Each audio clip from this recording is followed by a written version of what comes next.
Hello students, आज हम लोग स्टार्ट करेंगे topic ionic equilibrium. Ionic equilibrium is a very important chapter जिसमें हम आयंस और अनआयनाइज्ड मॉलिक्यूल के बीच इक्विलिब्रियम को स्टडी करेंगे और उससे रिलेटेड कुछ टर्म्स स्टडी करेंगे। बहुत इंपॉर्टेंट है, इससे एग्जाम में 2-3 क्वेश्चन आ जाते हैं बच्चों। तो let's start chapter ionic equilibrium. सबसे पहले बच्चों, व्हाट इज आयनिक इक्विलिब्रियम? तो जैसा कि हम केमिकल इक्विलिब्रियम में पढ़ते हैं कि एक टाइम ऐसा आता है कि जब रेट ऑफ फॉरवर्ड रिएक्शन और rate of backward reaction equal हो जाता है। जब हम किसी कंटेनर में इनिशियली रिएक्टेंट लेते हैं, प्रोडक्ट इनिशियली सपोज 0 होता है, धीरे धीरे रिएक्टेंट प्रोडक्ट में कन्वर्ट होता है और फिर वही प्रोडक्ट वापस रिएक्टेंट में कन्वर्ट होने लग जाता है। एक टाइम ऐसा आता है कि दोनों का rate, that is forward rate and backward rate, equal हो जाता है, उसे हम इक्विलिब्रियम कहते हैं। वही चीज बच्चों यहां पर भी है, बट यहां इक्विलिब्रियम केमिकल इक्विलिब्रियम से डिफरेंट कैसे है, एक्चुअली हमें वही बात करनी है। Equilibrium established between the unionised molecule and it the ions in a solution of weak electrolyte is known as ionic equilibrium. Unionised molecule और उससे बनने वाले आयंस के बीच में यहां पर इक्विलिब्रियम एस्टैब्लिश होता है। लाइक दिस, एक एग्जांपल देखें हम। ये एक वीक इलेक्ट्रोलाइट है, जैसा कि हम केमिकल इक्विलिब्रियम में भी पढ़ते हैं कि weak electrolyte reversible reaction show करते हैं, जिसमें रिएक्टेंट प्रोडक्ट में कन्वर्ट होता है और प्रोडक्ट अगेन रिएक्टेंट में कन्वर्ट होता है। एक टाइम आता है दोनों का रेट इक्वल हो जाता है। तो एक्चुअली इक्विलिब्रियम हम वीक इलेक्ट्रोलाइट में ही स्टडी करते हैं बच्चों। स्ट्रॉन्ग इलेक्ट्रोलाइट 100% आयनाइज हो जाते हैं, वो वापस से रिवर्स बैक नहीं होते हैं, तो वहां इक्विलिब्रियम एस्टैब्लिश नहीं होता है। तो it is a un-ionised molecule और ये इसके आयंस। तो जब आयंस और अनआयनाइज्ड मॉलिक्यूल इन दोनों में इक्विलिब्रियम एस्टैब्लिश हो जाएगा तो दैट इज आयोनिक इक्विलिब्रियम। ठीक है बच्चों, क्लियर है? अब हमें इस चैप्टर में आगे मूव करने से पहले कुछ मैथमेटिकल टर्म्स जो कि बहुत इंपॉर्टेंट न्यूमेरिकल्स में आगे काम आएंगी, उन्हें हमें सीखना होगा। तो इसमें सबसे ज्यादा जो यूज होता है बच्चों वो होता है लॉग, एंटी लॉग। तो पहले हमें लॉग और एंटी लॉग की कुछ बेसिक टर्मिनोलॉजी सीखनी होंगी, उनके फॉर्मूले सीखने होंगे, कैसे लॉग को सॉल्व करते हैं, उसकी वैल्यूज क्या होती हैं, वो हमें पढ़ना होगा। तो देखते हैं बच्चों सबसे पहले फॉर्मूलेज। तो बच्चों लॉग के कुछ बेसिक फॉर्मूले होते हैं। Log x into y equals to होता है log x plus log y. Log x upon y equals to log x minus log y होता है। लॉग एक्स की पावर वाई, बच्चों जब भी कोई पावर में या टर्म होती है वो पावर वाली वैल्यू एज इट इज आगे आ जाती है। इट इज अ फॉर्मूला, तो हो जाता है वाई लॉग एक्स। ठीक है, जो भी पावर में यहां वैल्यू होती है वो इधर आगे आ जाती है और हो जाता है वाई लॉग एक्स। अब हम इसके कुछ एग्जांपल्स देखते हैं, बट उससे पहले एक बात और कि हम जो लॉग की वैल्यूज लर्न करते हैं बच्चों, वो लॉग बेस 10 की वैल्यूज लर्न करते हैं। और जनरली हम यहां जो लॉग पढ़ रहे हैं वो नेचुरल लॉग है। नेचुरल लॉग का मतलब होता है लॉग बेस ई। नेचुरल लॉग ln या बोलो लॉग बेस ई। एक्चुअली हमें इसकी वैल्यूज लर्न नहीं होती हैं, नहीं पता होती हैं, तो पहले इसे लॉग बेस 10 में कन्वर्ट करना होता है। और लॉग बेस 10 में कन्वर्ट करने के लिए आगे 2.303 से मल्टीप्लाई कर देते हैं। तो नीचे आप बेस 10 लिखो या नहीं लिखो, अगर आपने LOG लॉग लिख दिया है तो आपको नीचे बेस 10 लिखने की जरूरत नहीं है। आप लिख भी सकते हैं और नहीं भी लिख सकते हैं। ठीक है, तो इसकी कुछ एग्जांपल्स देखते हैं बच्चों। लॉग 8, लॉग 8 को मैं लिख सकता हूं लॉग 2 इंटू 4, लॉग 2 इंटू 4। अब यहां कौन सा फॉर्मूला अप्लाई होगा? ये वाला। ठीक है, अब log 2 इंटू 4 तो log 2 प्लस log 4, तो log 2 प्लस log 4। अब log 2 और log 4 की वैल्यूज हमें लर्न होनी चाहिए बच्चों। तो मैं अभी आपको log की वैल्यूज यहां पे बता दूंगा, आपको उनको अच्छे से लर्न करना है। log 2 की वैल्यू होती है 0.30 और log 4 की वैल्यू होती है 0.60। मैंने यहां पे पुट किया, सॉल्व किया, 0.903 आ गया। समझ आया? एक और एग्जाम्पल देखते हैं। log 40, log 40 को मैं लिख सकता हूं 4 into 10। Now again x into y, तो log 4 प्लस log 10। log 4 की वैल्यू होती है 0.60, log 10 की वैल्यू होती है बच्चों 1। सॉल्व किया, मेरे पास वैल्यू आ गई। एक और बच्चों log 1000, log 1000 को मैं क्या लिख सकता हूं, log 10 की पावर 3। अब मैंने आपको बताया था जो पावर होती है वो एज इट इज आगे आ जाती है, तो ये जो पावर 3 है ना बच्चों, ये आ जाएगा आगे, ये पावर आगे आ जाएगा, हो जाएगा 3 log 10, और log 10 की वैल्यू होती है 1, तो मेरे पास आंसर आ गया 3। ठीक है बच्चों, क्लियर है। अब ये log की कुछ वैल्यूज हैं जो हमें लर्न होनी चाहिए। log 1 0 होता है, log 2 log 3 log 4 log 5, log 5 के 0.69 को हम अप्रॉक्स 0.70 लिख सकते हैं। log 6 की इस वैल्यू को हम अप्रॉक्स 0.78 ले सकते हैं। इसको बच्चों हम अप्रॉक्स 0.48 लिख सकते हैं। ठीक है, हम अप्रॉक्सीमेशन में वैल्यूज को लिख सकते हैं। log 10 की वैल्यू 1 होती है, log 11 1.04, log 100 को मैं लिख सकता हूं, log 100 को मैं लिख सकता हूं 10 की पावर 2। सेम जैसे मैंने इसको सॉल्व किया था, सेम मैं log 100 को सॉल्व कर सकता हूं। 2 आगे आ जाएगा, log 10 की वैल्यू 1 हो जाएगी। ठीक है बच्चों, ये हुआ बेसिक। अब हम इससे रिलेटेड एक क्वेश्चन देखते हैं। Find the value of log 1024 log 10 to the power -7 minus log 1.8 into 10 to the power -5 और log 30। हमें इनकी वैल्यूज सीखनी है। प्रैक्टिस करते हैं बच्चों हम कि log की वैल्यूज को कैसे सॉल्व किया जाता है, क्योंकि आगे इस चैप्टर में जितने भी फॉर्मूलेज होते हैं ऑलमोस्ट उन सब में log यूज होता है, तो हम उसको पहले से ही सीखना चाहते हैं ताकि हमें आगे से प्रॉब्लम ना आए बच्चों। तो फर्स्ट log 1024 को बच्चों 1024 को मैं लिख सकता हूं log 2 की पावर 10। log 2 की पावर 10 का मतलब होता है 1024। अब बच्चों जो पावर 10 है वो कहां आ जाएगा, आगे, आगे लिया है हम। log 2 की वैल्यू होती है 0.30, मैंने पुट कर दिया। अब इसको सॉल्व किया, मेरे पास आ गया 3.01। तो इस तरह से बच्चों हमें सॉल्व करना है। ठीक है, नेक्स्ट देखते हैं log 10 to the power -7। ये -7 पावर कहां आ जाएगा बच्चों, आगे, और log 10 की वैल्यू क्या होती है 1, तो log 10 की वैल्यू 1, तो आंसर आ गया -7। बहुत इजी है बच्चों, कुछ भी इसमें कंफ्यूजन या टफ नहीं है। नेक्स्ट देखते हैं 1.8 इंटू 10 to the power -5। बच्चों log 2 की वैल्यू होती है 0.30, और जो 1.8 है वो 2 से थोड़ा छोटा है, तो बच्चों मैं पहले तो क्या लिखूंगा, log a into b, log a minus log b। ठीक है, log x इंटू वाई बोलो या log a इंटू बी बोलो, formula is log x minus log y या log a minus log b, एक ही बात है। अब बच्चों log 2 की वैल्यू होती है 0.30। ठीक है, अब मुझे 1.8 की वैल्यू फाइंड आउट करनी है। सर ये तो लॉग टेबल में था ही नहीं, अब हम कैसे करें, तो बच्चों हमको यहाँ अप्रोक्सीमेशन करना होगा।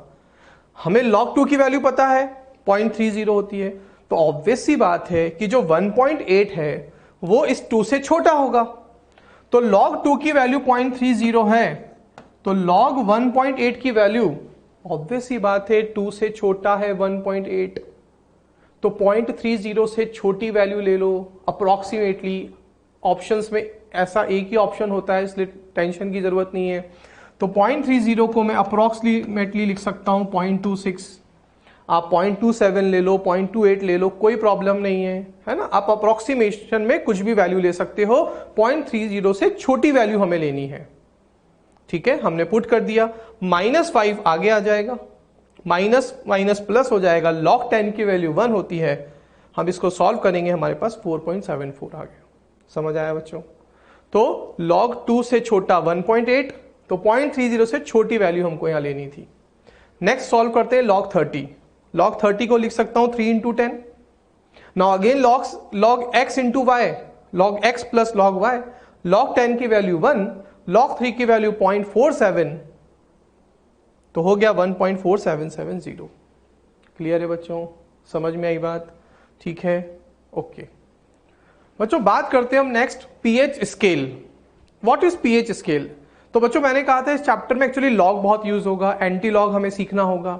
तो एक्चुअली जो पीएच हम फाइंड आउट करेंगे उसके फॉर्मूले में ही लॉग होता है बच्चों, और इस चैप्टर में मैक्सिमम जो रोल प्ले करेगा वो पीएच ही करेगा। सबसे ज्यादा बेसिक टॉपिक है इस चैप्टर का पीएच। तो हमें पीएच को बहुत अच्छे से सीखना है, उसके कैलकुलेशंस, उसके न्यूमेरिकल्स की बहुत अच्छे से प्रैक्टिस करनी है। तो सबसे पहले what is pH scale? It is given by scientist Sorensen. Actually pH scale Sorensen ने दिया था कि किसी भी इलेक्ट्रोलाइट का नेचर कब एसिडिक होगा, कब बेसिक होगा। एसिडिक होगा तो हायर एसिडिक होगा या लोअर एसिडिक होगा, मतलब ज्यादा कब होगा, कम कब होगा। बेसिक अगर है कोई इलेक्ट्रोलाइट नेचर में तो वो हायर बेसिक कब होगा, कैसे होगा, कम कब होगा, कैसे होगा, ये सारी प्रॉपर्टीज हमें पीएच स्केल के थ्रू सोरेनसन ने समझाई थी। ठीक है, तो बच्चों pH scale is a measured scale using to measure strength of acid and base and its value is equal to minus log H plus. तो मैंने क्या कहा, पीएच स्केल हमें एसिड और बेस की स्ट्रेंथ को मेजर करने में हेल्प करता है, और जो पीएच होता है वो इक्वल टू होता है minus of log H plus. Here it is concentration of H plus, it is concentration of H plus. तो फॉर्मूला है pH equals to minus of log H plus. और बच्चों अगर मैं इसको अपोजिट कर दूं मैथमेटिकली तो 1 अपॉन एच प्लस अगर मैं इसको लिख दूं तो ये जो माइनस होता है ये पॉजिटिव हो जाता है। मैथमेटिकल अगर आप किसी भी फॉर्मूले को रिवर्स कर देते हो तो उसका साइन अपोजिट हो जाता है, तो आप इसको ऐसे भी लिख सकते हो। ठीक है, तो बच्चों ये है पीएच स्केल जो हमें सोरेनसन ने समझाया था। पीएच के वैल्यू रूम टेम्परेचर पर 25 डिग्री सेल्सियस पर, बच्चों यहां टेम्परेचर बहुत इंपॉर्टेंट बात है कि अभी हम जो ये स्केल डिस्कस करने जा रहे हैं ये 25 डिग्री सेल्सियस रूम टेम्परेचर पर डिस्कस कर रहे हैं, क्योंकि आगे हम देखेंगे कि टेम्परेचर चेंज हो जाने से ये पूरा जो स्केल है वो पूरा स्केल ही चेंज हो जाता है। तो हमें अगर क्वेश्चन में टेम्परेचर गिवन नहीं है तो हम बाय डिफॉल्ट रूम टेम्परेचर ही मान के चलेंगे, और अगर गिवन होगा तो हम उसके अकॉर्डिंग डिस्कस करेंगे। तो एक्चुअली ये पूरा स्केल बच्चों अभी 25 डिग्री सेल्सियस मतलब रूम टेम्परेचर पर है। सोरेनसन के अकॉर्डिंग जब पीएच 7 होता है, जब पीएच की वैल्यू 7 होती है तो ऐसे सब्सटेंस को न्यूट्रल कहा जाता है, यानी उसकी नेचर न्यूट्रल होती है। तो जब भी pH इक्वल्स टू 7 होगा एट रूम टेम्परेचर तो नेचर क्या होगी, न्यूट्रल होगी, ना एसिडिक ना बेसिक। ठीक है, और जब pH की वैल्यू 7 से ज्यादा बढ़ती जाती है, इंक्रीज होती जाती है, तो नेचर बेसिक होती जाती है। 7 एक रेफरेंस हो गया जहां पे न्यूट्रल है, 7 से जितना आगे बढ़ते जाओगे नेचर उतना बेसिक होता जाएगा, एक बात। और 7 से जितना नीचे जाते जाओगे, जितना लेसर वैल्यू होती जाएगी पीएच की, 7 से जितनी लेस होती जाएगी नेचर उतना एसिडिक होता जाएगा। तो एक्चुअली स्केल कहां से स्टार्ट होता है, स्केल स्टार्ट होता है 0 से और कहां तक पहुंचता है, 14 तक पहुंचता है। तो स्केल 0 to 14 है। 0 से 7 को हम कहते हैं एसिडिक। जब pH 0 से 7 रहता है, जब pH 0 से 7 रहता है तो उसको एसिडिक कहते हैं बच्चों, और जब pH 7 से 14 होता है तो उसे बेसिक कहते हैं, और 7 पे न्यूट्रल कहते हैं। तो 7 से आगे बढ़ते जाओगे तो बेसिक नेचर बढ़ता जाएगा, 7 से कम होते जाएगा वैल्यू तो एसिडिक नेचर होता जाएगा। तो that is the actually pH scale. Okay ना, अब हम बात करते हैं बच्चों pH का formula minus log H plus. Okay, हम इसको ऐसे भी लिख सकते हैं, मैं इस माइनस को इस साइड भी लिख सकता हूं, मैथमेटिकली एक ही बात है, तो मैंने लिख दिया। और बच्चों यहां नीचे मैंने क्या कहा था, जब LOG लॉग लिखा हो तो नीचे बेस 10 लिखने की जरूरत नहीं है, बाय डिफॉल्ट वहां पर लॉग बेस 10 होता है, ये हमें ध्यान रखनी है बात। तो एक्चुअली यहां बेस 10 है। अब एक और फॉर्मूला होता है कि अगर मुझे यहां से लॉग हटाना हो, इसे कहते हैं एंटी लॉग, जो मैं आपको भी डिटेल में सिखाऊंगा। लॉग को हटाना है उसे एंटी लॉग कहते हैं। तो ये जो बेस 10 होता है ये इधर चला जाता है, यहां से लॉग हट जाता है, और यहां जो भी वैल्यू होती है वो एज इट इज पावर में आ जाती है, लाइक दिस। देखो आप, तो लॉग हटाने के लिए यहां नीचे बेस 10 होता है उसे इधर ले जाते हैं, और यहां पे जो भी वैल्यू होती है वो एज इट इज पावर में आ जाती है। तो लॉग हट जाता है। खैर अभी हम इसको डिटेल में सीखेंगे। तो हम इस फॉर्मूले को H+ के लिए ऐसे भी लिख सकते हैं। अब ये तो हुआ बच्चों एसिडिक के लिए। एसिड क्या करते हैं, H+ रिलीज करते हैं, और जो बेस होते हैं ना बच्चों वो एक्चुअली OH- रिलीज करते हैं। एसिड H+ रिलीज करते हैं और बेस OH- रिलीज करते हैं। तो एक्चुअली बेस के लिए अब हम डायरेक्ट pH डिफाइन नहीं कर पाएंगे, पहले हम डायरेक्ट बेस के लिए POH डिफाइन कर पाएंगे। तो एसिड H+ रिलीज करता है, इसलिए हम pH डायरेक्ट एक्सप्लेन कर पाते हैं। बेस जैसे NaOH OH- रिलीज करता है ना, BaOH whole twice OH- release करता है।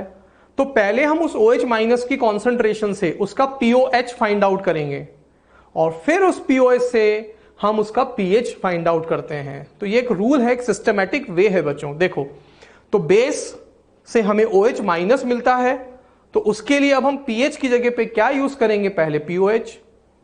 माइनस को मैं इधर भी लिख सकता हूं, और सेम जैसे मैंने यहां बेस 10 को इधर लेके गया था, इधर ले गया, इसको भी ऐसे लिख सकता हूं। तो डायरेक्ट बेस के लिए हम पहले pH नहीं फाइंड आउट कर सकते, क्योंकि बेस से हमें डायरेक्ट H+ नहीं मिलता है। पहले हम उसका POH फाइंड आउट करेंगे और फिर उसको pH में कन्वर्ट करना सीखेंगे। तो उसके लिए बच्चों एक रिलेशन होता है, H+ into OH- equals to 10⁻⁻14। ये एक रिलेशन है। ये कैसे आया है मैं आपको इसी चैप्टर में आगे प्रूव करके समझाऊंगा। अभी हमें एक्चुअली लॉग एंटी लॉग की कैलकुलेशन समझनी है, इंपॉर्टेंट है, इसलिए भी आप इसको डायरेक्ट लर्न करोगे तो बेटर रहेगा। बट हम इसको प्रूव करेंगे बच्चों, ये कहां से आया है फॉर्मूला। तो रूम टेम्परेचर पर H+ का कॉन्सेंट्रेशन मल्टीप्लाई OH- का कॉन्सेंट्रेशन इक्वल्स टू होता है 10⁻⁻14। ये भी आप लर्न कीजिए, और इसी को लिख सकते हैं pH + POH equals to 14 at room temperature. तो ये कैसे आया वो हम आगे प्रूफ करेंगे। बात बच्चों ठीक है, क्लियर है। तो बच्चों मैं यहीं से लिख सकता हूं कि POH इक्वल्स टू 14 - pH। तो बच्चों बेस के लिए अगर हमारे पास OH- की कॉन्सेंट्रेशन होगा तो पहले हम POH फाइंड आउट करेंगे। क्यों डायरेक्ट pH क्यों फाइंड आउट नहीं कर सकते, क्योंकि वहां से H+ नहीं मिलता डायरेक्ट। पहले POH निकालेंगे, फिर इस रिलेशन का यूज करके बच्चों हम लोग इसको इस तरह भी लिख सकते हैं, और हम इस रिलेशन को इस तरह से भी लिख सकते हैं। अगर मेरे पास pH है, POH निकालना हो तो हम इस रिलेशन को ऐसे लिख सकते हैं। अगर मेरे पास POH गिवन हो और pH फाइंड आउट करना हो तो मैं इस तरह से फाइंड आउट करूंगा। क्लियर है। एक सिंपल सा एग्जांपल देखते हैं बच्चों हम। H+ की कॉन्सेंट्रेशन गिवन है 10⁻⁻3। आपको इसका pH फाइंड आउट करना है। तो ये रहा हमारे पास फॉर्मूला। मुझे ये H+ की कॉन्सेंट्रेशन गिवन है, मैं यहां पे पुट कर दूंगा इसको, ये मैंने पुट कर दिया। अब ये -3 जो पावर है ये कहां आ जाएगी, आगे। माइनस माइनस क्या हो जाएगा, ये -3 आगे आएगा, माइनस माइनस हो जाएगा प्लस, यहां बचेगा log 10, और log 10 की वैल्यू होती है 1, तो आंसर आ जाएगा pH का 3। अब हमें इसी की बहुत अच्छे से प्रैक्टिस करनी है, देखते हैं बच्चों। तो बच्चों क्वेश्चन देखते हैं। Determine pH if H+ concentration. आपके पास H+ का कॉन्सेंट्रेशन गिवन है, pH फाइंड आउट करना है। तो बच्चों हमारे पास फॉर्मूला होता है pH is equals to minus of log H+। मुझे H+ का ये कॉन्सेंट्रेशन गिवन है, मैं इसकी जगह पर डायरेक्ट ही पहले वैल्यू पुट कर देता हूं, 5.4 इंटू 10⁻⁻4। नाउ अब log x multiply y log x plus y, तो log x plus log y। अब बच्चों 5.4 की वैल्यू हमें चाहिए, तो log 5 की वैल्यू हम जानते हैं 0.699 होती है, जिसे मैंने कहा था हम अप्रोक्सीमेटली लिख सकते हैं 0.70, कोई प्रॉब्लम नहीं है। तो अब बच्चों 5 की वैल्यू है 0.70, तो 5.4 5 से थोड़ा बड़ा है, तो ऑब्वियस सी बात है ये वाली वैल्यू भी थोड़ी सी बड़ी होगी। तो मैं अप्रोक्स मान लेता हूं कि log 5.4 5 से बड़ा है, तो 0.70 से थोड़ी बड़ी ही वैल्यू होगी, तो अप्रोक्सीमेटली मैं मान लेता हूं 0.73। आप 0.74 0.72 कुछ भी मान सकते हो, कोई टेंशन नहीं, ऑप्शन ऐसा एक ही होता है बच्चों यहाँ पर। क्लियर है ना, बिंदास आप ले सकते हो इसको। तो अब बच्चों मैं यहां पर इसको लिख सकता हूं -0.73, ये -4 कहाँ आ जाएगा बच्चों, आगे। क्लियर है, यहां तक समझ में आ रही है बात। अब ये कितना हो जाएगा बच्चों, 4 माइनस 0.73। अब हम इसको सॉल्व कर लेंगे। तो एक्चुअली बच्चों यहां से हमने क्या किया, एक बार इसको पूरा रिवाइज कर लेते हैं अच्छे से। देखो log h प्लस की मैंने यहां पे वैल्यू पुट कर दी, 5.4 की वैल्यू मैंने आपको बताया 0.73, -4 आगे आ गया, इसको सॉल्व किया, मेरे पास आंसर आ गया बच्चों 3.27। क्लियर है, समझ में आई बच्चों बात। ओके, नेक्स्ट क्वेश्चन देखते हैं। इस बार बच्चों हमें OH माइनस की कॉन्सेंट्रेशन गिवन है, तो पहले मैं POH फाइंड आउट करूंगा और फिर pH में उसको कन्वर्ट करेंगे। तो देखो बच्चों मेरे पास ये फॉर्मूला है, OH की कॉन्सेंट्रेशन मुझे गिवन है, मैंने पुट कर दिया। Now log x into y, log x plus log y, हमने log x plus log y लिख दिया। log 4 की वैल्यू होती है 0.60, मैंने उसको पुट कर दिया 0.6, -6 कहाँ आ जाएगा बच्चों, आगे, माइनस माइनस प्लस, ये हो जाएगा बच्चों 6 माइनस 0.6 दैट इज 5.4। मेरे पास POH आ गया, सिंपली मैथमेटिकल कैलकुलेशन। अब pH निकालना है तो मैं उसके लिए रिलेशन यूज करूंगा बच्चों ये वाला। अब मैं इस POH को डायरेक्ट यहां पे पुट कर देता हूं, 14 माइनस 5.4, तो मेरे पास pH आ गया 8.6। तो बच्चों बेस, OH माइनस की कॉन्सेंट्रेशन बेस के लिए होती है और बेस की pH रूम टेम्परेचर पर 7 से ज्यादा होती है हमेशा। तो देख लो बच्चों 7 से ज्यादा है। क्लियर है, समझ में आई बात। Okay, determine pH if H plus का कॉन्सेंट्रेशन। अब वही बच्चों प्रैक्टिस करनी है हमें अच्छे से। H प्लस की कॉन्सेंट्रेशन गिवन है, pH निकालना है, तो ये फॉर्मूला है, मैंने वैल्यू पुट कर दी। Now log x into y, log x plus log y। log 6 की वैल्यू होती है 0.78, अप्रोक्सीमेटली ले लिया हमने इसको, -3 आगे आ गया, इसको सॉल्व किया, मेरे पास आंसर आ गया 2.22। बिल्कुल इजी है। ओके बच्चों, नेक्स्ट क्वेश्चन देखते हैं प्रैक्टिस के लिए। हमें H प्लस का कॉन्सेंट्रेशन गिवन है। Here M is the unit, it is molarity, M stands for molarity, that means mole per litre. तो ये तो यूनिट है बच्चों कॉन्सेंट्रेशन का। अब हम इसको pH के फॉर्मूले में यहां पर पुट कर देते हैं। नाउ बच्चों ये पूरा मैं टर्म मान लेता हूं x और ये पूरा टर्म मैं मान लेता हूं y। तो log x multiply y, log x plus log y लिख दिया हमने बच्चों, log x plus log y। अब ये माइनस x कहां आ जाएगा, आगे, माइनस x को हमने आगे लिख दिया। ठीक है, माइनस माइनस हो जाएगा बच्चों प्लस, तो x minus log a by b, minus minus plus x को हमने पहले लिख दिया पॉजिटिव वैल्यू को। अब log a upon b, that means log a minus log b, it is a formula, तो मैं लिखूंगा log a minus log b। तो ये हो जाएगा माइनस log a। अब हम ब्रैकेट को ओपन करेंगे तो minus log a minus minus हो जाएगा प्लस, ये मेरे पास आंसर आ गया।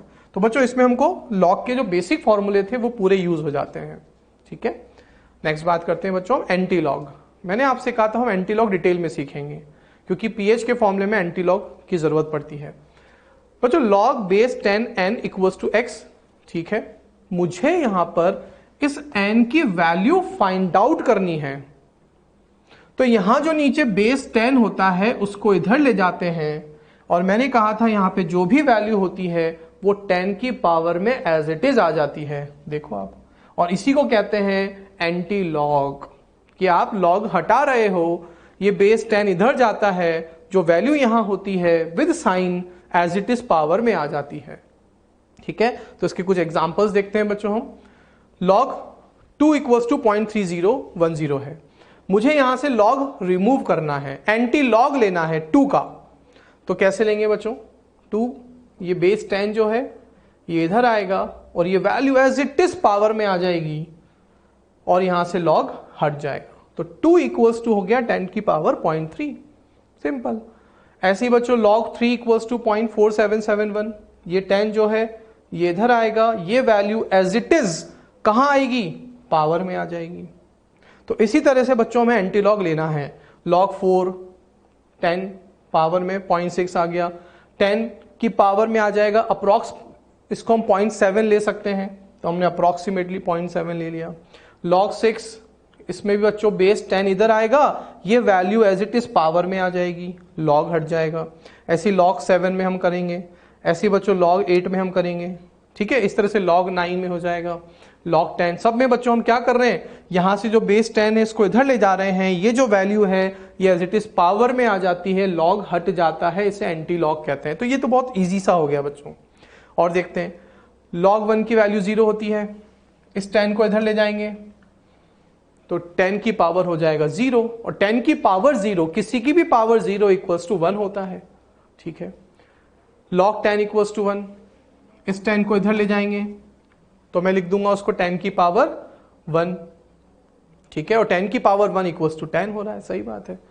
अब बच्चों एक सिंपल सा क्वेश्चन देखते हैं, log n equals to 0.35, n की वैल्यू आपको फाइंड आउट करनी है। मुझे इस n की वैल्यू फाइंड आउट करनी है तो मुझे यहां से log हटाना होगा, ठीक है। तो अब मैं क्या करूंगा बच्चों, इसको सबसे पहले ये जो बेस 10 है इसको इधर ले जाऊंगा, ये value as it is power में आ जाएगी। अब बच्चों 10 टू दी पावर 0.35 की वैल्यू मुझे ढूंढनी है, तो ये तो बिल्कुल बेसिक वैल्यूज हो गई, ठीक है। अब बच्चों 0.35, ये 10 टू दी पावर 0.35 आपको कहीं दिख रहा है, ये तो 10 टू दी पावर 0.3 है। तो बच्चों अब वही बात देखो, ये है 10 to the power 0.48, 10 to the power 0.35 इसके आगे होगा। तो बच्चों 2 और 3 यानी 2 से थोड़ा ज्यादा होगा, क्योंकि 10 to the power 0.35 10 to the power 0.3 से थोड़ा बड़ा होगा। ये वाली वैल्यू थोड़ी बड़ी होगी तो ऑब्वियस सी बात है ये वाली वैल्यू भी इसके आगे होगी। तो एक्चुअली हमको इस तरह से एंटी लॉग क्योंकि हमें टेबल गिवन नहीं होती एग्जाम में लॉग टेबल, तो हमें एंटी लॉग इसी तरह से अप्रोक्सीमेटली सॉल्व करना होगा। और ये जो आंसर आएगा बच्चों हमारा बिल्कुल सही होगा, क्योंकि 4 ऑप्शन में से हमारे पास एक ही ऐसा ऑप्शन होता है, इसलिए आपको कोई डरने की जरूरत नहीं है। आप 2 से ज्यादा कुछ भी वैल्यू लिख सकते हो बच्चों।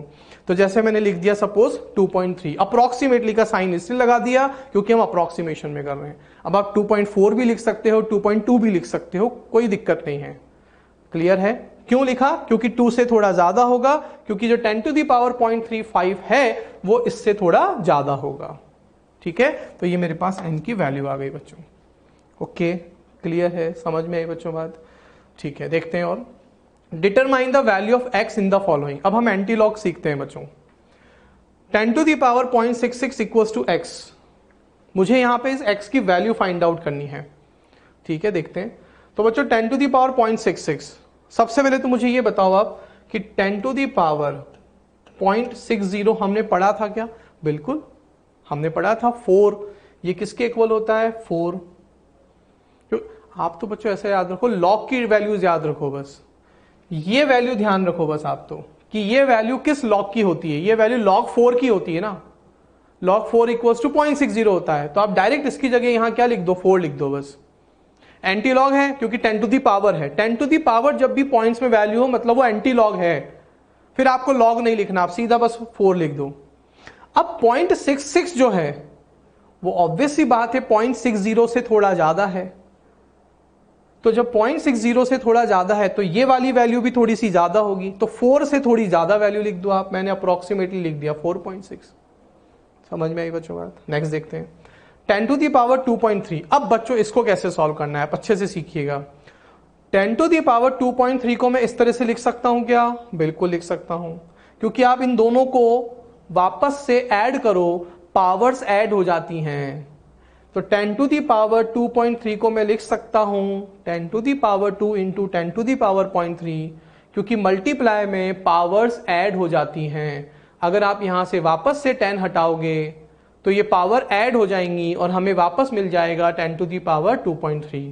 तो आप इसको इस तरह से अलग करके लिख सकते हो। अब 10 टू दी पावर 2 तो हम जानते हैं एज इट इज रहेगा, दैट इज 100। और ये कौन है बच्चों?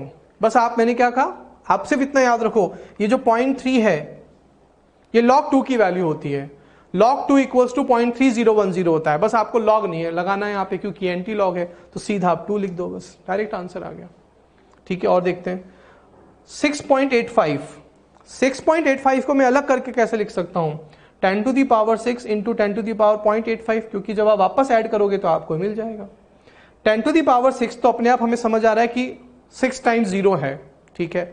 10 टू दी पावर 0.85, याद करो ये किसकी वैल्यू होती है बच्चों, ये वैल्यू होती है 7 की। log 7 अप्रोक्सीमेटली 0.85 के इक्वल होता है, तो हम डायरेक्ट इसकी जगह क्या लिख देंगे, 7 लिख देंगे। तो ये तो बिल्कुल ईजी बात हो गई, ठीक। और देखते हैं बच्चों, अब मुझे देखना है 10 टू दी पावर -2.7। ध्यान रखना बच्चों, ये एक्चुअली अब इंपॉर्टेंट एग्जाम्पल है, क्योंकि इस चैप्टर में ज्यादातर हमारे पास यही यूज होगा, इसी टाइप के क्वेश्चन सॉल्व होंगे। तो एक एग्जाम्पल के थ्रू हम इसको समझ रहे हैं। ये तो पॉजिटिव वैल्यू था, यहां पर प्लस प्लस था, तो हमने इजीली उसको सेपरेट कर दिया। अब बच्चों -2.7 में हम इसको कैसे अलग कर सकते हैं, देखो -2.7 को मैं लिख सकता हूं -3 + 0.3। देख लो आप, बिल्कुल लिख सकता हूं मैं। आप -3.3 इन दोनों को ऐड करो, आपको क्या मिलेगा, -2.7 मिलेगा। या तो हमें डायरेक्ट हमारे लॉजिक के अकॉर्डिंग करना आना चाहिए, या फिर मैं आपको इसकी एक ट्रिक बताता हूं। आप इसको बच्चों ऐसे भी कर सकते हो। क्या करना है, -2 जो आगे वाली वैल्यू है, ये आगे वाली वैल्यू, पॉइंट से आगे वाली वैल्यू, उसको -1 के साथ ऐड कर दो। एक शॉर्ट ट्रिक बता रहा हूं, अगर आप ये डायरेक्ट नहीं कर पाओ तो, वैसे तो डायरेक्ट ये भी हो जाता है, बट इससे हमें कंफ्यूजन कभी नहीं होगा। और ये जो 0.7 मेरे पास बचा है, इसको 1 में से सब्ट्रैक्ट कर दो इस तरह से। अब देख लो बच्चों आप, ये आ गया नहीं आ गया डायरेक्ट आपके पास। तो क्या किया मैंने, -2 को -1 से ऐड कर दिया और पॉइंट वाली वैल्यू को 1 में से सब्ट्रैक्ट कर दिया। तो जब भी 10 की पावर में आगे माइनस आ जाए, आप इस तरह से करोगे, लेकिन यहां माइनस नहीं था बच्चों आगे, इसलिए हमने सीधा उनको सेपरेट आउट कर दिया था। अब बच्चों सिंपल है, 10 to the power -3 into 10 power, इन दोनों को जब पावर में एडिशन होता है तो हम उसको मल्टीप्लाई करके इस तरह से लिख सकते हैं, जैसे मैंने आपको सिखाया अभी। और 10 टू दी पावर 0.3 बच्चों कौन है, it is 2, it is anti log of 2। तो मैंने इसको लिख दिया, मेरे पास आंसर आ गया। आया समझ। एक और देखते हैं, -8.3 को अगर मैं डायरेक्ट लिखना चाहूं नॉर्मल अपनी मैथमेटिक्स के सेंस से, तो मैं इस तरह से लिख सकता हूं, क्योंकि मैं इन दोनों को ऐड करूंगा मुझे -8.3 मिलेगा। या फिर जो मैंने आपको शॉर्ट ट्रिक बताई उसके थ्रू अगर आप करोगे, ये -8 को आप -1 के साथ ऐड कर दोगे, मल्टीप्लाई 0.3 को 1 में से सब्ट्रैक्ट कर दो। बताओ बच्चों ये कितना हो जाएगा, 1 - 0.3 0.7, और ये एज इट इज -9। आया समझ, क्लियर है। और 10 टू दी पावर 0.7 किसका एंटीलॉग है, ये 5 का एंटीलॉग है। आ गया आंसर। तो इस तरह से बच्चों में करना है, अच्छे से प्रैक्टिस करनी है, कोई प्रॉब्लम नहीं है इसमें। तो बच्चों एंटीलॉग के लिए हम पीएच का यूज करके उसकी प्रैक्टिस करते हैं। आपको बच्चों इस बार पीएच का वैल्यू गिवन है और H+ का कॉन्सेंट्रेशन फाइंड आउट करना है। तो ठीक है बच्चों, हम फॉर्मूला जानते हैं, पीएच हमें गिवन है, H+ equals to 10 to the power -pH, ये मैंने आपको बताया था। आपको बच्चों इस बार पीएच का डायरेक्ट वैल्यू गिवन है, आप इसको यहां पे पुट कर दोगे। ठीक है, मैंने पुट कर दिया। तो देखो अब 10 टू दी पावर -5.7, मैं बहुत अच्छे से आपको इसकी प्रैक्टिस करा रहा हूं बच्चों, बिकॉज ये इंपॉर्टेंट है, डिफरेंट है। अब -5.7 को मैं डायरेक्ट अगर लिखना आता है मुझे, तो मैं डायरेक्ट इसको इस तरह लिख सकता हूं, -6 + 0.3, कोई दिक्कत नहीं है। लेकिन मैंने जो आपको ट्रिक बताई उसके थ्रू आप इसको क्या लिख सकते हो, -5 में -1 ऐड कर दो, मल्टीप्लाई, और जो 0.7 आपके पास बचा है बच्चों, उसको क्या करो आप 1 में से सब्ट्रैक्ट कर दो। ठीक है, क्लियर है बच्चों बात। तो इस तरह से हम इसको सॉल्व कर सकते हैं। अब ये मेरे पास आ गया 10 टू दी पावर 0.3 कौन है बच्चों, 2 का एंटीलॉग है। अब तक तो हमें लर्न भी हो गया होगा, तो ये हमारे पास आंसर आ गया। क्लियर है। तो ये मेथड आप यूज करोगे तो आपको कभी कोई कंफ्यूजन नहीं होगा। और देखते हैं बच्चों, find OH minus if POH equals to 6.3। इस बार बच्चों आपको POH गिवन है, OH माइनस का कॉन्सेंट्रेशन फाइंड आउट करना है। ये हमारे पास फॉर्मूला है, POH की वैल्यू 6.3 है, मैं इसको यहां पे पुट कर दूंगा, मैंने पुट कर दिया। अब -6.3 को मैं डायरेक्ट अगर मुझे आता है तो मैं कैसे लिख सकता हूं, इस तरह से ऐड करोगे आपको मिल जाएगा। या फिर वही मेथड जो मैं आपको बता रहा हूं, -6 में -1 ऐड कर दो और जो 0.3 बचा है उसे 1 में से सब्ट्रैक्ट कर दो। ये आ गया आपके पास। ठीक है। और 10 टू दी पावर 0.7 बच्चों अभी भी हमारे पास आया था, 5 का होता है ये एंटीलॉग, ठीक है। इस तरह से हम इसको सॉल्व करेंगे बच्चों। ओके, नेक्स्ट देखते हैं, find Ka if Pk equals to 4.74। हम चैप्टर के आगे पढ़ेंगे बच्चों Ka, it is a ionisation constant of weak acid. हम आगे पढ़ेंगे बच्चों Pka इज इक्वल्स टू होता है minus of log Ka, Pkb is equals to होता है माइनस लॉग Kb। ये बच्चों आगे पढ़ेंगे चैप्टर में जब हम एसिड और बेस का आयनाइजेशन कांस्टेंट पढ़ेंगे। Ka is ionisation constant of weak acid, Kb is ionisation constant of weak base, that is equilibrium constant जो हम केमिकल इक्विलिब्रियम में पढ़ते हैं। खैर अभी हमें सिंपल एंटी लॉग सीखना है, इसलिए मैं आपको ये क्वेश्चन करा रहा हूं ताकि हमें प्रैक्टिस हो जाए। तो बच्चों Ka इक्वल्स टू होगा 10 to the power minus Pk, आप यहां से देख सकते हो, इसका यूज करके आराम से इस बेस 10 को इधर ले जाएंगे तो देखो क्या हुआ कि minus log Ka equals to Pka है। मैं इसको ऐसे भी लिख सकता हूं log Ka equals to minus Pka।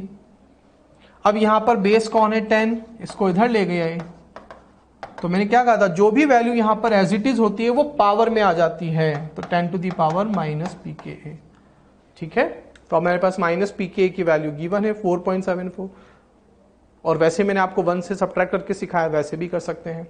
अब 10 टू दी पावर 0.26 बच्चों लॉग 2 की वैल्यू होती है 0.30। अब 0.26 जो है बच्चों 0.30 से थोड़ा छोटा है, तो ये उसके ऊपर आएगा 0.26। तो ऑब्वियस ही बात है 0.30 से 0.26 छोटा है, तो ये वाली वैल्यू भी क्या होगी, छोटी होगी। हमने पढ़ा था कि 2 equals to 10 to the power 0.30 होता है, तो 0.26 इससे छोटा है, तो 2 से छोटी वैल्यू आप कोई सी भी लिख सकते हो, 1.8, 1.7, 1.9। सपोज मैंने लिख दिया 1.8, तो मेरे पास ये आंसर आ गया अप्रोक्सीमेटली में, ठीक है। क्लियर है बच्चों? ओके। अब बच्चों कुछ बेसिक फॉर्मूले हैं जो हम मोल कॉन्सेप्ट चैप्टर में जनरली पढ़ते हैं, केमिकल इक्विलिब्रियम चैप्टर में पढ़ते हैं, इस चैप्टर में भी बच्चों उनका आगे यूज होगा। तो एक बार मैं आपको बेसिक क्विक थोड़ा सा रिवीजन करवा देता हूं उन फॉर्मूलेज का, ताकि हमें आगे कोई प्रॉब्लम ना आए। नॉर्मेलिटी इक्वल्स टू होता है number of gram equivalent of solute upon volume of solution in litre, it is normality, ठीक है। और बच्चों ग्राम इक्विवेलेंट इक्वल्स टू होता है मास अपॉन इक्विवेलेंट मास, ठीक है। ये फॉर्मूले हैं बच्चों। Equivalent mass is equal to होता है molecular mass divided by valency factor, molecular mass divided by valency factor, ठीक है। मोलैरिटी इक्वल्स टू होता है, मोलैरिटी को हम कैपिटल M से डिनोट करते हैं, number of moles of solute upon volume of solution in litre. ये बच्चों इन दोनों में रिलेशन है, normality equals to molarity into valency factor. जब हम इन दोनों फॉर्मूलों को डिवाइड करते हैं तो हमें रिलेशन मिलता है, और ये रिलेशन तो केमिस्ट्री में, फिजिकल केमिस्ट्री में बहुत ज्यादा यूज होता है बच्चों। ये बेसिक फॉर्मूलेज हैं जो हमें आने चाहिए। अब बच्चों ये जो ग्राम इक्विवेलेंट है, क्या मैं इस वॉल्यूम को अगर इधर क्रॉस ले जाऊं, अगर मैं इस वॉल्यूम को इधर ले जाऊं तो मैं ग्राम इक्विवेलेंट इक्वल्स टू लिख सकता हूं नॉर्मेलिटी इनटू वॉल्यूम, और नॉर्मेलिटी की जगह मैं लिख सकता हूं मोलैरिटी इनटू वैलेंसी फैक्टर। और बच्चों मोलैरिटी इक्वल्स टू होता है मोल्स अपॉन वॉल्यूम। अब इस वॉल्यूम से ये वॉल्यूम कैंसिल आउट हो जाएगा, मेरे पास आ जाएगा मोल इनटू वैलेंसी फैक्टर। तो बच्चों मुझे ये भी लर्न होना चाहिए, मुझे ये भी लर्न होना चाहिए। डायरेक्ट फॉर्मूलेज हमें लर्न होने ही चाहिए फॉर न्यूमेरिकल क्वेश्चंस, ठीक है। तो ये बेसिक फॉर्मूलेज हैं, वी हैव टू नो। अब अगर बच्चों मैं ग्राम को मिली में कन्वर्ट करना चाहूं, किस में कन्वर्ट करना चाहूं, मिली में, तो जो वॉल्यूम में यहां पे लीटर में ले रहा था उसको मैं मिली लीटर में ले लेता हूं। इट मींस अगर मैं वॉल्यूम को लीटर की जगह पर मिली लीटर में लेता हूं तो अब मैं इसको ग्राम इक्विवेलेंट नहीं कहूंगा, मैं अब इसको मिलीग्राम इक्विवेलेंट्स कहूंगा। तो नंबर ऑफ मिली इक्विवेलेंट्स या milligram equivalents equals to normality into volume, लेकिन यहां वॉल्यूम किस में है, अब मिलीलीटर में है। तो वॉल्यूम मिलीलीटर में लोगे तो उसको कहेंगे मिली इक्विवेलेंट। तो ये बेसिक फॉर्मूलेज हैं, वी हैव टू नो। मैं आपको वैलेंसी फैक्टर का भी एक छोटा सा रिवीजन बता देता हूं क्योंकि इंपॉर्टेंट है, बहुत ज्यादा पूछा जाता है। ठीक है, तो देखो एसिड का जो वैलेंसी फैक्टर होता है वो होता है बेसिसिटी के equal. And now what is basicity? Total number of replaceable H+ ions. कोई भी एसिड कितने H+ आयंस रिप्लेस कर सकता है उसे उसकी बेसिसिटी कहते हैं और उसी को उसका वैलेंसी फैक्टर कहते हैं। कुछ एग्जांपल्स देखते हैं बच्चों। HCl के पास रिप्लेसेबल H है 1, तो इसका वैलेंसी फैक्टर हो गया 1। इसे कहते हैं मोनोबेसिक एसिड। क्या कहते हैं बच्चों इसको? Monobasic acid. तो जब भी लिखा हुआ आ जाए मोनोबेसिक एसिड मतलब वैलेंसी फैक्टर 1। इसके पास 2 रिप्लेसेबल H हैं तो वैलेंसी फैक्टर 2। इसे कहते हैं बच्चों डाई बेसिक एसिड। इसके पास 2 रिप्लेसेबल H 2, इसके पास 1 रिप्लेसेबल H वैलेंसी फैक्टर 1, इसके पास 3 वैलेंसी फैक्टर 3। बच्चों ये तीनों जो हैं ये तीनों एक्सेप्शन हैं, ये हम इनऑर्गेनिक में भी पढ़ते हैं। ठीक है, ये बच्चों हम कई जगह पर पढ़ते हैं। इसका रीजन कि सिर्फ वही हाइड्रोजन एक्चुअली रिप्लेस होता है जो डायरेक्टली ऑक्सीजन से अटैच होता है। Only that hydrogen can replace which is directly attached with oxygen. तो यहां पर 3 हाइड्रोजन में से सिर्फ 2 ही हाइड्रोजन डायरेक्टली अटैच होते हैं, इसलिए इसका वैलेंसी फैक्टर 2। यहां 3 हाइड्रोजन में से सिर्फ 1 ही हाइड्रोजन डायरेक्टली ऑक्सीजन से अटैच होता है, इसलिए वैलेंसी फैक्टर 1। और बच्चों इसका तो रीजन ही बिल्कुल डिफरेंट होता है, ये प्रोटॉन लूज करता ही नहीं है, ये H+ लूज नहीं करता है, बट फिर भी इसका वैलेंसी फैक्टर 1 होता है, जिसका रीजन एक्चुअली हम इनऑर्गेनिक में पढ़ते हैं और मोल कॉन्सेप्ट चैप्टर में समझते हैं। अभी हमें फिलहाल बच्चों ये वैलेंसी फैक्टर का 3 एक्सेप्शंस हैं जो बहुत इंपॉर्टेंट हैं, हमें याद होने चाहिए। ठीक है, होना चाहिए था 3 लेकिन इसका हो जाता है 2, इसका वैलेंसी फैक्टर होना चाहिए था 3, इसका 1 हो जाता है, इसका भी होना चाहिए था 3 लेकिन हो जाता है 1। ठीक है, बेस के वैलेंसी फैक्टर को एसिडिसिटी कहते हैं। कोई भी बेस कितने रिप्लेस कर सकता है OH, दैट इज उसका वैलेंसी फैक्टर। जैसे एग्जांपल देखें हम 1 OH, 2 OH, 3 OH, इसमें कोई एक्सेप्शन भी नहीं है। इंपॉर्टेंटली ये 3 एक्सेप्शन बहुत ज्यादा इंपॉर्टेंट है, जिसमें ये दोनों तो बच्चों और भी ज्यादा इंपॉर्टेंट है, ये हमें लर्न होनी चाहिए। एक छोटा सा एग्जांपल देखते हैं। Normality of centimolar H2SO4। Centimolar, centi का मतलब होता है बच्चों 1/100। तो आपको मोलैरिटी गिवन है, आपको मोलैरिटी गिवन है H2SO4 का, आपसे नॉर्मेलिटी पूछा जा रहा है। तो अभी हमने रिलेशन पढ़ा था, normality equals to molarity into valency factor. Molarity मुझे गिवन है 1/100, H2SO4 के पास कितने रिप्लेसेबल H है? 2, वैलेंसी फैक्टर 2। सॉल्व किया 0.02। तो एक्चुअली बच्चों आपको वैलेंसी फैक्टर रटने नहीं है, आपको रिप्लेसेबल H देखना है और रिप्लेसेबल OH देखना है। बस ये 3 एक्सेप्शंस आपको डायरेक्टली याद होने चाहिए। ठीक है, क्लियर है? तो एक क्वेश्चन देखते हैं। The number of milli equivalents of acid in 500 ml of deci normal H3PO2। Centi का मतलब होता है 1/100 और डेसी जब भी आ जाए बच्चों इसका मतलब होता है 1/10। तो सिंपल हमारे पास फॉर्मूला है milli equivalence equals to normality into volume.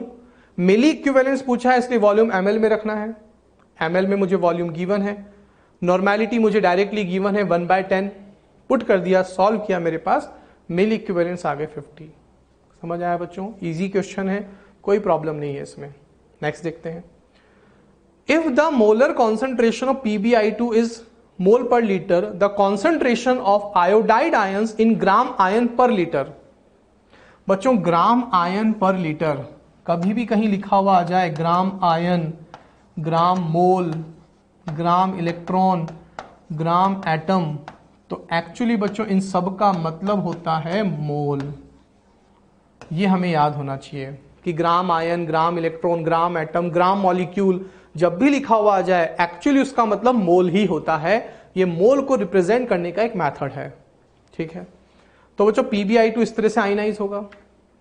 इसकी मोलैरिटी हमें गिवन है 3 × 10⁻⁻5। तो बच्चों जब ये 1 मोल है तो ये भी कितना मोल है? 1 मोल है। तो इसकी मोलैरिटी भी कितनी हो जाएगी? इतनी हो जाएगी। लेकिन बच्चों ये कितना मोल है? ट्वाइस है, तो ये हो जाएगा 2 × 3 × 10⁻⁻5। तो कैसे बच्चों, जब इसकी मोलैरिटी इतनी है तो इसकी भी इतनी होगी। क्यों? क्योंकि जब ये 1 मोल है तो ये भी 1 मोल है, तो मोलैरिटी सेम होगी, क्योंकि मोलैरिटी इक्वल्स टू होता है मोल्स अपॉन वॉल्यूम। तो मोलैरिटी डायरेक्टली प्रोपोर्शनल टू होता है बच्चों मोल्स। जितने मोल्स उतनी मोलैरिटी। इसके 1 मोल तो मोलैरिटी दोनों की सेम। जब ये 1 मोल है तो ये ट्वाइस है, तो जितनी इसकी मोलैरिटी है उसका ट्वाइस हो जाएगा ये। तो बच्चों ग्राम आयन पर लीटर बोलो या मोल पर लीटर बोलो, बात एक है, जैसा कि मैंने आपको बताया यहां पर अभी। तो ये आपको गिवन है। तो PbI2 का इतना है तो Pb+2 का भी कितना होगा? इतना ही होगा। लेकिन आयोडाइड के ट्वाइस मोल हो गए हैं तो ट्वाइस हो जाएगा, तो 6 × 10⁻⁵ समझ आया? तो ग्राम आयन बोलो या मोल बोलो बच्चों, बात एक ही है। और जितने मोल्स उतनी मोलैरिटी हो, उतना टाइम्स मोलैरिटी हो जाता है ड्यू टू दिस रिलेशन। ठीक है बच्चों, क्लियर है? Okay. What is the formula weight of 20 gram acid dissolved in 1 litre of 0.1 M solution? बच्चों what is formula weight? Ionic compounds के मॉलिक्यूलर वेट को फॉर्मूला वेट कहते हैं। Molecular weight of ionic compound is known as formula weight. तो actually वो आपसे molecular weight ही पूछ रहा है। तो हम सिंपल फॉर्मूला जानते हैं बच्चों, molarity equals to moles upon volume. Moles equals to होता है मास अपॉन मोलर मास। उस मोलर मास को ही आयनिक कंपाउंड के लिए फॉर्मूला मास कहते हैं। और बच्चों जो एसिड है उसका फॉर्मूला वेट पूछा जा रहा है, यानी एसिड बेस क्या है? आयनिक कंपाउंड्स ही तो होते हैं। ठीक है, तो mass, mole equals to mass upon molecular weight, या इसको बोल दो बच्चों आप formula weight for ionic compounds. तो मोलैरिटी मुझे क्वेश्चन में गिवन है 0.1 equals to mass divided by formula weight into volume मुझे क्वेश्चन में गिवन है 1 लीटर। यहां से सॉल्व करूंगा, मेरे पास फॉर्मूला वेट आ गया। तो molecular weight of ionic compound is known as formula weight. तो एक्चुअली ये आपने मॉलिक्यूलर वेट ही फाइंड आउट किया है बच्चों। ठीक है, तो कोई कंफ्यूजन की बात नहीं है इसमें भी। ओके बच्चों, नेक्स्ट टॉपिक आता है अब electrolytes, the chemical substances which give free ions in their molten state और इन देयर एक्वस सॉल्यूशन। कोई भी आयनिक सब्सटेंस, कोई भी केमिकल सब्सटेंस जब भी मोल्टन स्टेट में और एक्वस सॉल्यूशन में फ्री आयंस प्रोड्यूस करता है तो बच्चों उसे इलेक्ट्रोलाइट कहते हैं। ठीक है, जैसे हम एग्जांपल देखें, NaCl को हमने वाटर में डाला तो वो आयनाइज हो गया, 2 फ्री आयंस मिल गए मुझे Na+ एंड Cl-, तो इसे कहेंगे बच्चों इलेक्ट्रोलाइट। HCl को मैंने वाटर में डाला, मुझे H+ और Cl- फ्री आयंस मिल गए, यानी वाटर में डालने पर कंपाउंड आयनाइज हो जाता है, फ्री आयंस मिल जाते हैं, तो बच्चों से इलेक्ट्रोलाइट कहते हैं। या फिर जरूरी नहीं है एक्वस मीडियम में ही इलेक्ट्रोलाइट आयनाइज हो, अगर वो मोल्टन स्टेट में है, मोल्टन स्टेट मतलब पिघला हुआ है, मेल्टेड है, तो भी वो फ्री आयंस में प्रोड्यूस कन्वर्ट हो जाता है, then it is also known as electrolyte. तो एग्जाम्पल हो गए acid, base and salt. Acid, base and salt जो होते हैं वो मोल्टन स्टेट में यानी पिघली हुई स्टेट में और एक्वस मीडियम में आयनाइज हो जाते हैं, they are known as electrolytes. अब बच्चों आता है टाइप्स ऑफ इलेक्ट्रोलाइट्स। 2 टाइप के इलेक्ट्रोलाइट्स होते हैं, strong electrolytes, weak electrolytes. Strong electrolyte वो होते हैं जो 100% आयनाइज हो जाते हैं इन एक्वस मीडियम और इन मोल्टन स्टेट, मतलब वो 100% प्रोडक्ट में कन्वर्ट हो जाते हैं, 100% आयनाइज आयंस प्रोड्यूस कर देते हैं। उनके आयंस वापस से रिएक्ट करके बैकवर्ड नहीं जाते हैं। तो इनमें बैकवर्ड रिएक्शन कभी होगी नहीं, सिर्फ एक ही डायरेक्शन में होगा। तो जब इनमें बैकवर्ड रिएक्शन नहीं होगी तो क्या इनमें हमें कभी इक्विलिब्रियम मिलेगा? नहीं, क्योंकि इक्विलिब्रियम सिर्फ रिवर्सिबल रिएक्शन में ही मिलता है। ठीक है, वीक इलेक्ट्रोलाइट्स 100% आयनाइज नहीं होते हैं, उनके आयंस वापस से रिएक्ट करके रिएक्शन को बैक ले जाते हैं, तो उसमें फॉरवर्ड और बैकवर्ड दोनों रिएक्शन होती है। तो एक्चुअली जो इक्विलिब्रियम है बच्चों वो वीक इलेक्ट्रोलाइट में ही हमें स्टेब्लिश देखने को मिलता है। ठीक है, तो बच्चों strong electrolyte, those ionic substances which are completely ionised in aqueous medium और इन मोल्टन स्टेट, इनका जो डिग्री ऑफ डिसोसिएशन होता है अल्फा, वो बच्चों अप्रोक्सीमेटली 1 होता है, यानी 100% के इक्वल होता है। इनका डिग्री ऑफ डिसोसिएशन 100% होता है, यानी 100% ये आयनाइज हो जाते हैं। ठीक है, तो ये इरिवर्सिबल रिएक्शन शो करते हैं, सिर्फ एक ही डायरेक्शन में कन्वर्ट होते हैं, वापस से जो आयंस हैं वो रिएक्ट करके बैक नहीं आते हैं। तो यहां पर बच्चों रिवर्सिबल रिएक्शन नहीं होती। तो एक्चुअली ये कौन सी रिएक्शन शो करते हैं? इरिवर्सिबल रिएक्शन शो करते हैं। और इसीलिए हमें बच्चों यहां पर इक्विलिब्रियम नहीं मिलता है। तो स्ट्रॉन्ग इलेक्ट्रोलाइट्स कभी भी इक्विलिब्रियम शो नहीं करते हैं।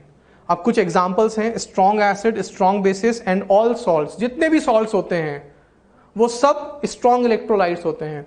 ये एग्जांपल्स बच्चों हमको लर्न करने हैं इस चैप्टर में, आगे बहुत इंपॉर्टेंटली काम आते हैं। ये एग्जांपल्स हमें बहुत अच्छे से रटने ही हैं। बहुत इंपॉर्टेंटली हमें strong acid, strong base, weak acid, weak base अगर अच्छे से लर्न है तो इस चैप्टर में आगे buffer solution, conjugate acid base, वो सब फाइंड आउट करने में हमारे लिए बहुत इजी हो जाएगा। तो you have to learn these examples. तो बच्चों ये बहुत बहुत ज्यादा इंपॉर्टेंट है, you have to remember them. Clear है ना? तो ये आपको याद होने चाहिए बच्चों अच्छे से एग्जांपल्स। ठीक है, क्लियर है? अब बच्चों अगर हम बात करें वीक इलेक्ट्रोलाइट्स, लेकिन उससे पहले एक इंपॉर्टेंट बात कि HClO4 perchloric acid is the strongest acid. ये जो HClO4 है बच्चों, ये क्वेश्चन पूछा गया एग्जाम में, it is the strongest acid among all these acids. इसका नेम है पर क्लोरिक एसिड।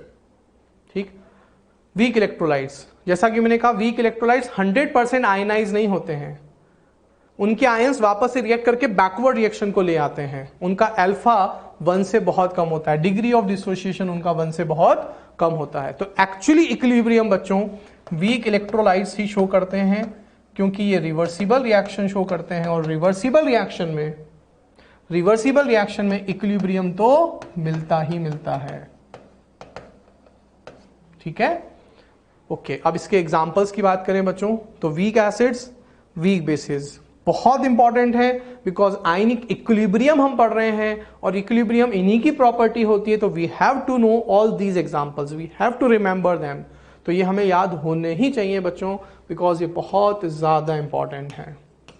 क्योंकि अगर हमें पता होगा वीक एसिड, वीक बेस कौन है, तो आगे हमें इस चैप्टर में क्वेश्चन सॉल्व करने में प्रॉब्लम नहीं होगी। ठीक है, नेक्स्ट आता है बच्चों आर्रीनियस कॉन्सेप्ट ऑफ आयनाइजेशन और डिसोसिएशन। इन्होंने क्या कहा था कि सपोज कोई इलेक्ट्रोलाइट ले लिया मैंने AB, हमने उसको वाटर में डाला, तो बच्चों हमारे पास 2 आयंस मिलते हैं।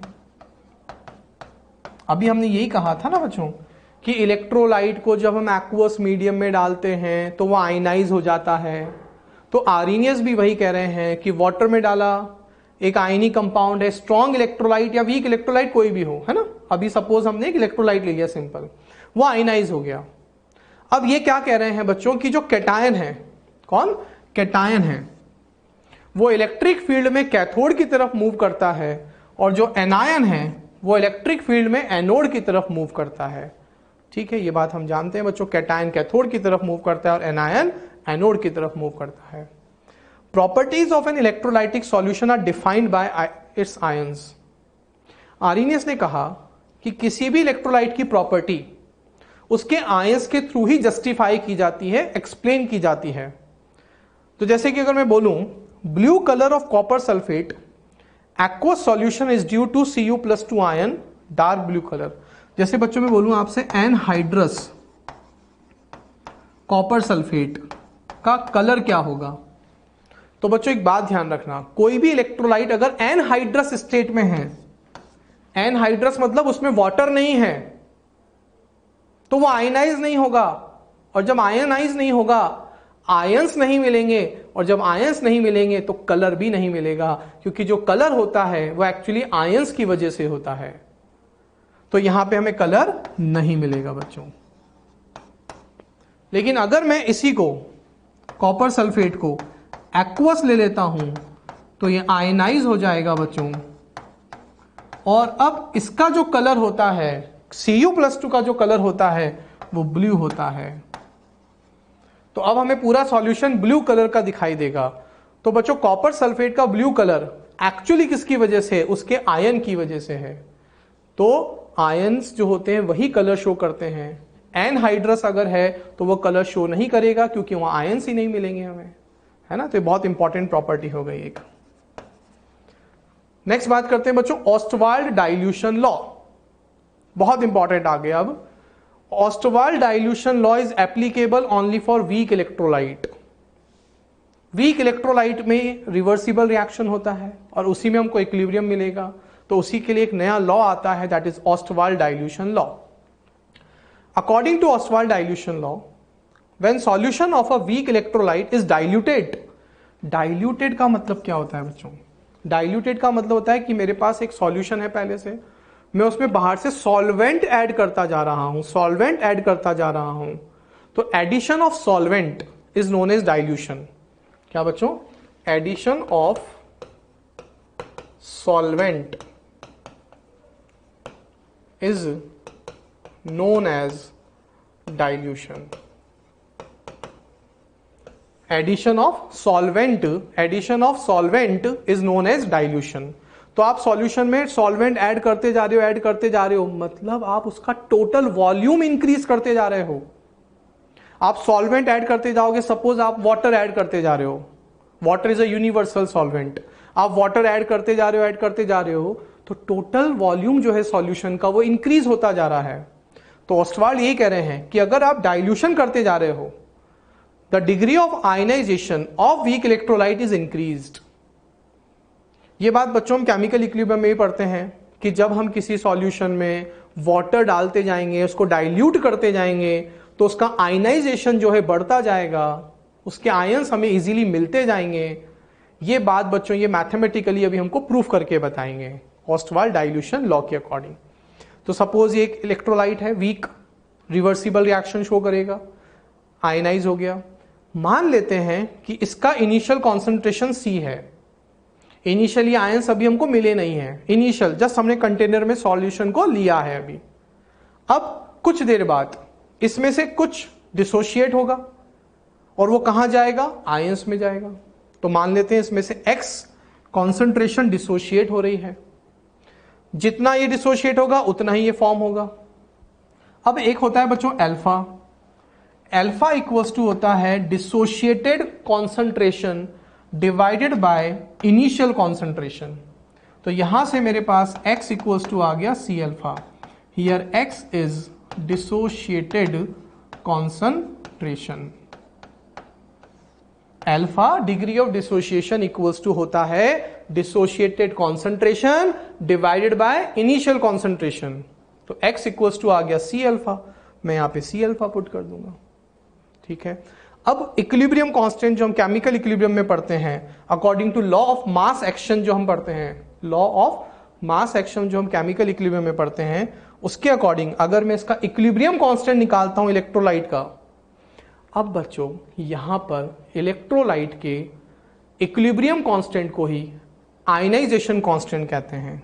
क्या कहते हैं? इलेक्ट्रोलाइट के इक्विलिब्रियम कांस्टेंट को ही आयनाइजेशन कांस्टेंट कहते हैं। और active mass of product upon active mass of reactant के इक्वल होता है ionisation constant, that is law of mass action. कौन है ये बच्चों? Law of mass action. तो according to law of mass action, active masses of product divided by active masses of reactant, active mass of product at equilibrium,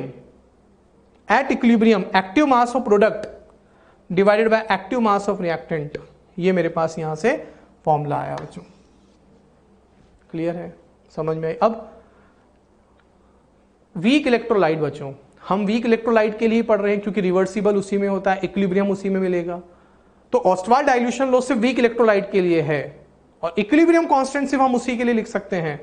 तो weak electrolyte के लिए जो degree of dissociation होता है वो 1 से बहुत छोटा होता है। तो 1 माइनस अल्फा को अप्रोक्सीमेटली 1, यानी हम इस अल्फा को क्या कर सकते हैं? नेग्लिजिबल कर सकते हैं। जब भी कोई वैल्यू 1 से बहुत छोटी या बड़ी 1 से बहुत छोटी होती है तो हम उसको ऐड करें या ना करें, सब्ट्रैक्ट करें या ना करें, उसका कोई इफेक्ट नहीं होता है, इसलिए हम उसको नेग्लेक्ट कर देते हैं। तो मेरे पास फॉर्मूला हो जाएगा k equals to C alpha square, इसको हमने नेग्लेक्ट कर दिया, इसको अरेंज किया, alpha equals to under root k by C आ गया, ठीक है। k कांस्टेंट होता है कांस्टेंट टेम्परेचर पर। तो बच्चों यहां से हमको साफ देखने को मिल रहा है कि टेम्परेचर हमने कांस्टेंट किया हुआ है, तो K एक कांस्टेंट है, तो अल्फा को मैं बोल सकता हूं inversely proportional to under root of C. ये मेरे पास यहां से देखने को मिला। और बच्चों हम जानते हैं कॉन्सेंट्रेशन वॉल्यूम के इनवर्सली प्रोपोर्शनल होता है, क्योंकि कॉन्सेंट्रेशन इक्वल्स टू होता है मोल्स अपॉन वॉल्यूम। तो कॉन्सेंट्रेशन वॉल्यूम के इनवर्सली प्रोपोर्शनल होता है। तो डिग्री ऑफ डिसोसिएशन कॉन्सेंट्रेशन के अंडर रूट के इनवर्सली प्रोपोर्शनल है, तो वॉल्यूम के क्या हो जाएगा, डायरेक्टली प्रोपोर्शनल। और बच्चों जो वॉल्यूम है, मैंने कहा था ना, अगर हम सॉल्वेंट वाटर ऐड करते जाएंगे तो टोटल वॉल्यूम बढ़ता जाएगा, उसी को डाइल्यूशन कहते हैं। तो एक्चुअली यहां जो वॉल्यूम है वही हमारे डाइल्यूशन है बच्चों। तो वॉल्यूम यहां डाइल्यूशन एक ही बात है, आप वॉल्यूम कहो या डाइल्यूशन कहो, दैट इज सेम थिंग। तो हम यहां पर सीधा बोल सकते हैं कि degree of dissociation directly proportional to under root of dilution. तो that is the Ostwald law बच्चों। क्या है कि अगर आप डाइल्यूशन इंक्रीज करोगे तो अल्फा इंक्रीज होगा, जब डाइल्यूशन इनफाइनाइट हो जाएगा तो अल्फा 100% हो जाएगा, जब डाइल्यूशन मैक्सिमम तो अल्फा मैक्सिमम। मतलब जब डाइल्यूशन को आप इनफाइनाइट कर दोगे, मैक्सिमम कर दोगे, तो अल्फा भी मैक्सिमम हो जाएगा, यानी 100% हो जाएगा। यानी जब डाइल्यूशन बहुत हायर हो जाएगा इनफाइनाइट, तो वीक इलेक्ट्रोलाइट भी 100% आयनाइज हो जाएगा। कितनी इंपॉर्टेंट अच्छी बात कही है इन्होंने कि आप वाटर मिलाते जाओ, वाटर मिलाते जाओ, तो वीक इलेक्ट्रोलाइट आयनाइज होता जाएगा, आयनाइज होता जाएगा। जैसे डाइल्यूशन को आप इनफाइनाइट मैक्सिमम कर दोगे, तो वीक इलेक्ट्रोलाइट भी इनफाइनाइट डाइल्यूशन पर 100% आयनाइज हो जाएगा। That is Ostwald dilution law बच्चों। Thus, for weak electrolytes, the degree of ionization is directly proportional to square root of dilution or inversely proportional to square root of concentration. This law is known as Ostwald dilution law बच्चों। समझ आई बच्चों बात? ठीक है। Okay बच्चों, एक question देखते हैं जो भी हमने ऑस्टवाल्ड डाइल्यूशन लॉ पढ़ा। For aqueous solution of which of the following electrolytes degree of ionization does not depend on dilution? तो अब हमें कैसे पता लगेगा कि यहां ऑस्टवाल्ड डाइल्यूशन लॉ लग रहा है नहीं लग रहा? तो बच्चों Ostwald dilution law applicable for weak electrolytes only. तो इनमें से जो स्ट्रॉन्ग होगा वो ऑस्टवाल्ड डाइल्यूशन लॉ शो नहीं करेगा।